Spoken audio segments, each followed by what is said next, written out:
ठीक है, स्टार्ट करती हूँ। हेलो दोस्तों, मेरा नाम उपासना है। मैं एक ब्रेस्ट कैंसर सर्वाइवर हूँ और मुझे ट्रिपल नेगेटिव ब्रेस्ट कैंसर हुआ था स्टेज 3 का। और मेरे बारे में हर वीडियो में मैं आपको बताती ही रहती हूँ और गौरी जी से भी आप बहुत बार मिल चुके हैं। थोड़ा-सा गौरी जी अपने बारे में बता दीजिए। इनको ये भी 7-8 ईयर कैंसर सर्वाइवर हैं और ये अपने बारे में थोड़ा-सा और डिटेल में शुरुआत की जर्नी के बारे में थोड़ा-सा बता दें, कौन से टाइप का था और ये सब। तो जो हमारी व्यूअर्स होंगे थोड़ा कनेक्टेड फील करेंगे। उसके बाद हम क्वेश्चन का सिलसिला शुरू करेंगे। Hello Upasana and everyone. I am doctor Gauri और मुझे स्टेज 3 ब्रेस्ट कैंसर हुआ था जो कि हार्मोन पॉजिटिव था, ER/PR पॉजिटिव था और लिम्फ नोड इन्वॉल्वमेंट था, लिम्फ नोड में स्प्रेड हो गया था और पूरा कन्वेंशनल ट्रीटमेंट हुआ और अब फॉलोअप में हूँ मैं। और अब मेरी खुद की हीलिंग जर्नी के साथ साथ मैंने बहुत सारा स्टडी किया, रिसर्च किया और फाइनली अब मैं इंटीग्रेटिव न्यूट्रिशनिस्ट हूँ और साथ में कैंसर न्यूट्रिशन में सर्टिफाइड हूँ। तो मतलब मैं लोगों को हेल्प करती हूँ, गाइड करती हूँ रिगार्डिंग न्यूट्रिशन, लाइफस्टाइल और उनके डाइट के कंसर्न। ओके, तो डॉक्टर गौरी, आपका जो एक्सपीरियंस है 8 साल का एक्सपीरियंस हम मेरे तो बहुत काम आता है, बहुत से महिलाओं का बहुत ज़्यादा काम आता है क्योंकि बहुत से मेरे से पूछते हैं। तो मैं स्पेशली आप ही का डाइटिशियन स्पेशलिस्ट तो आप ही हैं, मैं उन्हीं को सजेस्ट करती हूँ, आपका ही नाम। तो स्पेशल मेरे दिमाग में एक क्वेश्चन आ रहा था कैल्शियम से रिलेटेड। मेरा ट्रिपल नेगेटिव ब्रेस्ट कैंसर है। तो मैंने मैक्सिमम जो ER/PR पॉजिटिव जैसे आप भी हैं, तो मैक्सिमम जो वुमेन्स होती है ना वो कैल्शियम, डॉक्टर उनको कैल्शियम सजेस्ट करते हैं, मुझे नहीं किया। तो सबसे पहले तो ये थोड़ा-सा क्लियर करते हैं कि कैल्शियम किसको डॉक्टर सजेस्ट करते हैं? जैसे मेरा ट्रिपल नेगेटिव है तो मुझे तो नहीं किया, अभी कोई भी सप्लीमेंट्स भी नहीं दिए, वो तो मैं अपनी तरफ से ही प्रिकॉशन के रूप में लेती हूँ। तो आप थोड़ा-सा इस टॉपिक को भी क्लियर कर दो हाँ, तो कि एक्चुअली क्यों अपन दी थोड़ा-सा जाती है? बेसिक फिजियोलॉजी अगर समझेंगे तो समझ में आएगा। जैसे कि हमारे जो फीमेल में जो हार्मोन्स रहते हैं, ईस्ट्रोजन, प्रोजेस्टेरोन, वो फीमेल्स की जो बोन हेल्थ है उसमें हेल्प करते हैं, उसको मेंटेन रखने में हेल्प करते हैं। मतलब हुँ, बोन में जो सारे इंपॉर्टेंट कैल्शियम वगैरह है उसको प्रिजर्व करने में हेल्प करते हैं। और जैसे-जैसे कोई भी फीमेल पेरीमेनोपॉज़ या मेनोपॉज़ की तरफ आती है, पेरीमेनोपॉज़ वो समय है, वो साल है जो कि मेनोपॉज़ के आगे पहले आते हैं, जिसमें आपकी इर्रेगुलरिटीज़ चालू हो जाती हैं। तो वो अराउंड 45 के आसपास आते हैं और हुँ, हुँ, यूजुअली लोगों को मेनोपॉज़ 50-55 के बाद हो जाता है और उसमें क्या हो जाता है, हमारे बॉडी में ईस्ट्रोजन और प्रोजेस्टेरोन कम हो जाता है और क्योंकि वो कम हो जाता है तो फिर बोन को मेंटेन करने वाला हार्मोन नहीं रह जाता है और हमारे बोन से धीरे-धीरे कैल्शियम निकलने लगता है और बोन्स वीक होने लगती हैं और उस समय यूजुअली डॉक्टर्स या तो कैल्शियम देते हैं और हार्मोन थेरेपी देते हैं।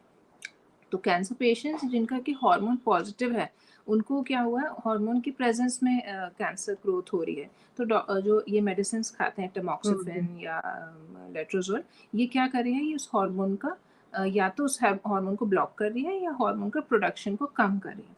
तो बेसिकली वो मेनोपॉज जैसी हुँ, सिचुएशन हुँ, क्रिएट कर रही है बॉडी में। मेनोपॉज आया नहीं है बट हुँ, क्रिएट कर रही हुँ, है। और एक दूसरा तीसरी चीज़ होती है ओवेरियन सप्रेशन। तो उसमें हम जो मेडिसिन या इंजेक्शन देते हैं, उससे ओवरी का फंक्शन रिड्यूस हो जाता है, तो फिर अगेन मेनोपॉज जैसी कंडीशन आ हुँ, जाती है। तो इसलिए जो हार्मोन हुँ, हुँ, पॉजिटिव पेशेंट्स हैं जो कि हार्मोन सप्रेशन में हैं, उनको ऐसी कैल्शियम सप्लीमेंट्स या विटामिन डी सप्लीमेंट दिया जाता है जिससे कि वो बोन लॉस नहीं हो, क्योंकि अगर इतनी अर्ली एज से बोन लॉस होना चालू हो गया तो बोन एक ऑस्टियोपोरोसिस वाली स्टेज में चली जाएगी, जिसका मतलब कि बोन बहुत सॉलिड नहीं रह गई है, थोड़ी सी उसकी डेंसिटी कम हो गई है। तो पेशेंट बहुत प्रोन हो जाएगा फ्रैक्चर्स में। मतलब थोड़ा सा भी फॉल, थोड़ा सा भी हुँ, कहीं गिर गए, टकरा गए तो बोन फ्रैक्चर होने के चांसेस बढ़ जाएंगे, जो कि नॉर्मल लोगों में नहीं होती है। तो इसलिए डॉक्टर्स लोग हुँ, सजेस्ट हुँ, करते हैं कि आप कैल्शियम सप्लीमेंट भी साथ में खाते रहिए, क्योंकि ज़रूरी नहीं कि हुँ, हमारे हुँ, खाने में इतना सफिशिएंट कैल्शियम जा रहा है, और जा हुँ, भी रहा हुँ, है तो एब्जॉर्ब हो हुँ, रहा है कि नहीं।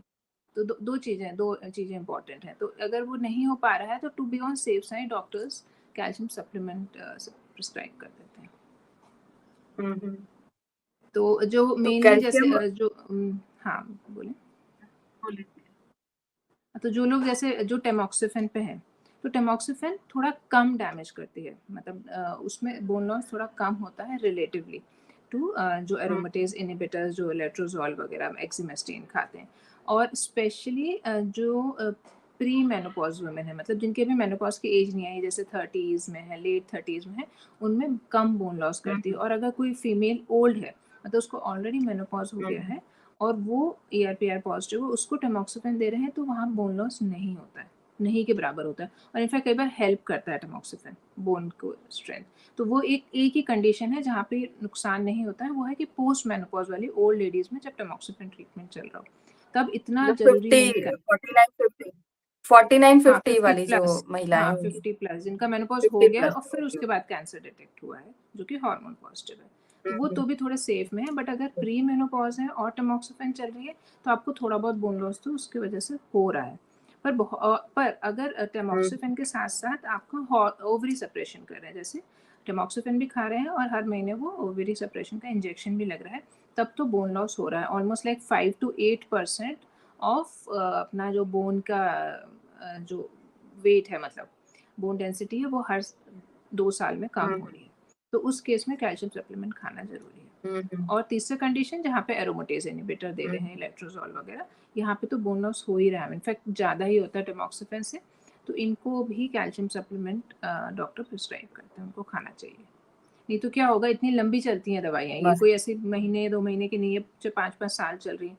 तो वो patient and up having a lot of bone loss, और उनके पूरा ऑस्टियोपोरोसिस हो जाता है और रियलाइज नहीं होता है। जब फ्रैक्चर होता है तब पता चलता है कि बोन्स बहुत कमजोर हो गई हैं।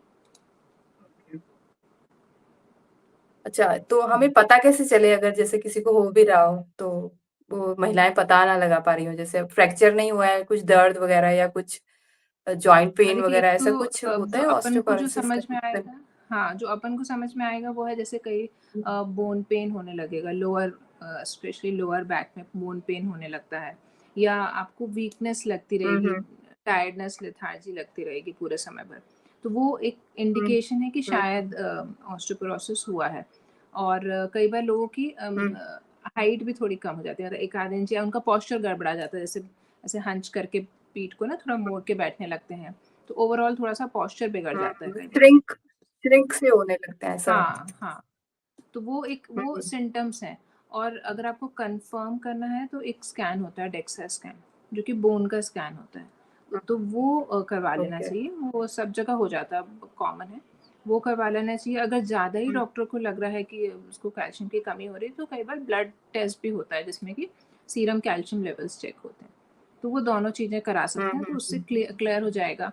तो उसके बेसिस पे भी डॉक्टर आपको सप्लीमेंट दे सकता है, उसकी डोजेज दे सकता है। अगर जैसे लगता है कि बहुत ज़्यादा बोन लॉस हो गया है, तो वो आपको कॉम्बिनेशन देंगे विटामिन डी और कैल्शियम का, या और भी दूसरे विटामिन। और नहीं है तो नॉर्मल कैल्शियम सप्लीमेंटेशन से भी काम चल जाएगा।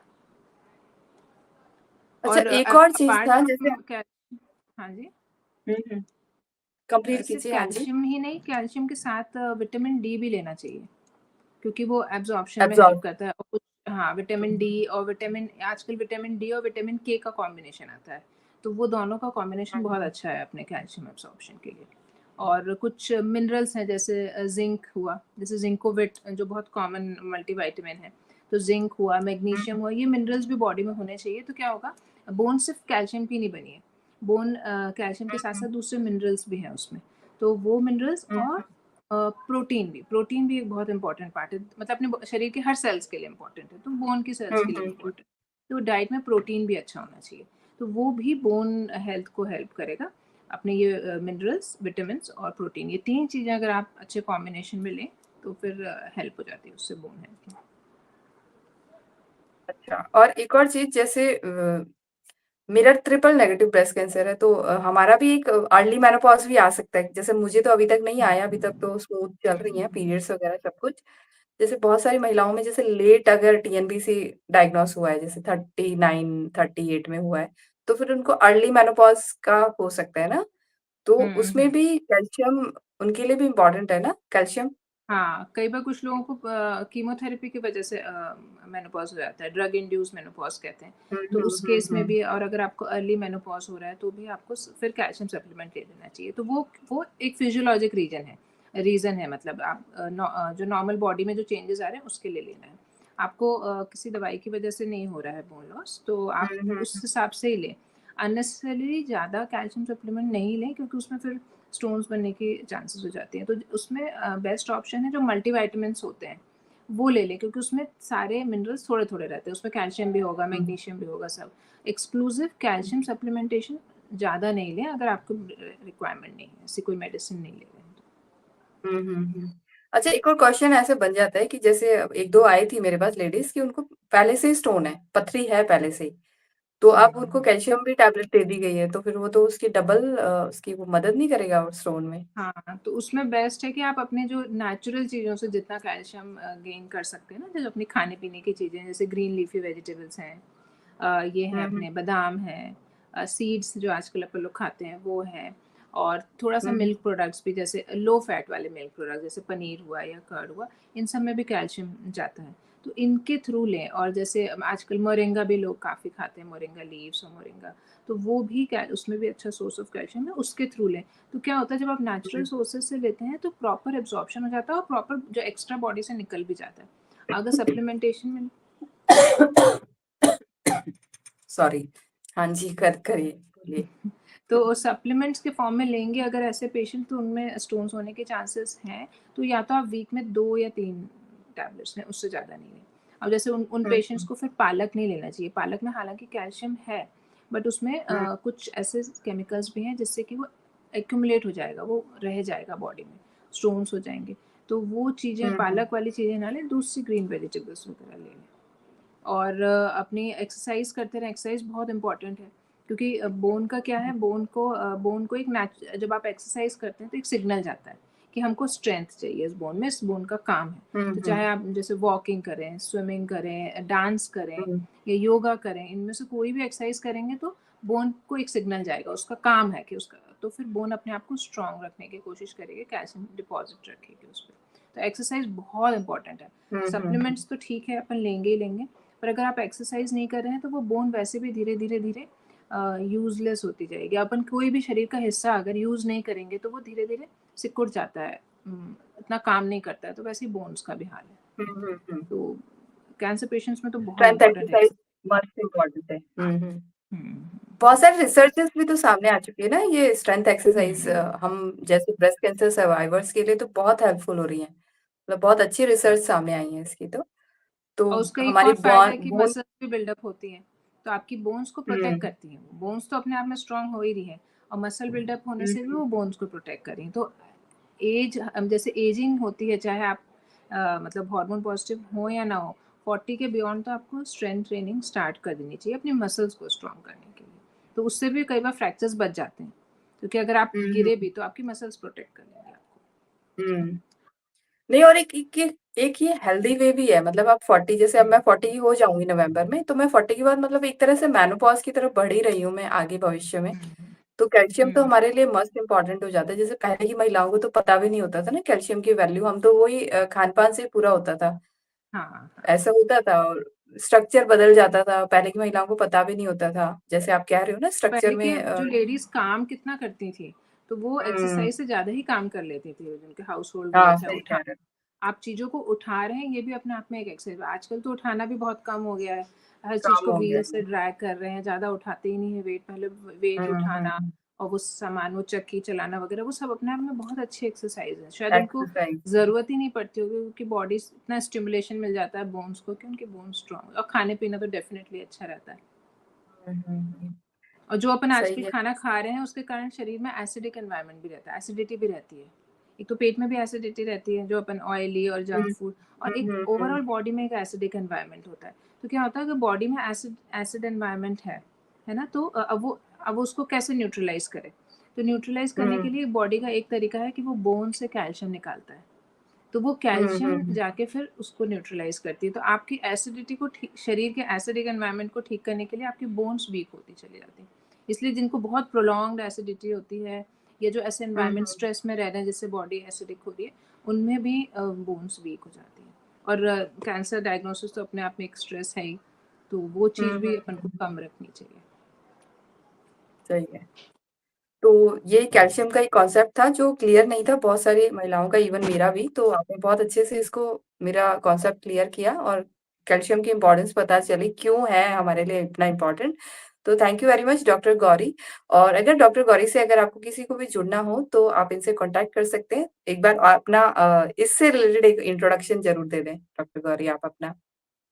हाँ, तो मैं बेसिकली मैं डेंटिस्ट हूँ, और अब एक इंटीग्रेटिव न्यूट्रिशनिस्ट भी हूँ, और साथ में अपने कैंसर न्यूट्रिशन में सर्टिफाइड भी हूँ। तो जो कैंसर गो थ्रू कर रहे हैं जो लोग ट्रीटमेंट या कैंसर रिकवरी में हैं या उनका हो चुका है फ़ॉलो-अप में, उनको अगर कोई डाइट रिलेटेड इश्यूज़ हैं या उनको डाइट प्लान चाहिए होता है, न्यूट्रिशन प्लान बेसिकली, तो वो मैं आपको सजेस्ट कर देती हूँ। तो अगर आप ऐसा कुछ रिक्वायरमेंट है तो आप कॉन्टैक्ट कर सकते हैं, एक मैसेज ड्रॉप कर दीजिए मेरे नंबर पे और फिर टाइम देके आगे का प्लान कर सकते हैं। तो इस वीडियो के नीचे मैं डॉक्टर गौरी का नंबर डिटेल डाल दूँगी और आपको जिसको भी डॉक्टर गौरी से कॉन्टैक्ट करना हो तो आप डायरेक्ट इनसे कॉन्टैक्ट कर सकते हैं। तो thank you very much doctor Gauri हमारे साथ फिर से जुड़ने के लिए, बहुत सी इतनी इम्पोर्टेंट बातें हमें बताने के लिए, जो कि बहुत वैल्यूएबल है। मतलब आप जैसे लोग मैं ढूँढ रही हूँ बहुत सारे मिल जाएँ और तो आप तो हैं ही हमारे साथ हमेशा, जब भी मैं डॉक्टर गौरी को बुलाती हूँ हमेशा आती हैं ये। तो thank you very much doctor Gauri. अगली मोस्ट बार कुछ वेलकम। नया, कुछ डाउट लेकर आती हूँ मैं। बिल्कुल, बिल्कुल, बिल्कुल। Thank you so much. Okay, thank bye, take you. Care, bye. Bye.